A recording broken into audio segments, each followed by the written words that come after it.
Dieses Wissen ist extrem wichtig, wenn der Patient bei dir sitzt und du überlegst, nun ja, welches Präparat nehme ich jetzt und wie viele Einheiten brauche ich denn, wenn ich Botox bzw. BTX spritzen möchte.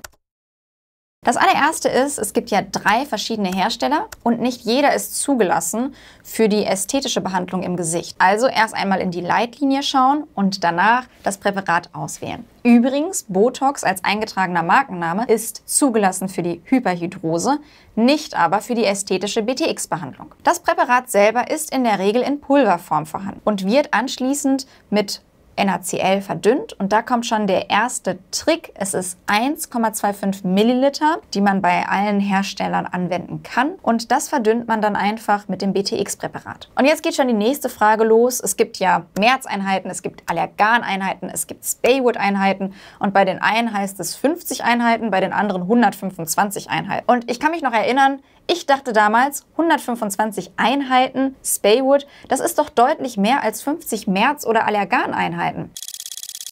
Also nehme ich doch das eine Präparat, weil mehr Einheiten drin sind. Und das ist der erste Denkfehler, denn es handelt sich wie bei Kilogramm und Pfund um unterschiedliche Einheiten. Im Umkehrschluss kann man eigentlich sagen, 125 Spaywood-Einheiten entsprechen dem gleichen wie 50 Merz- oder Allerganeinheiten.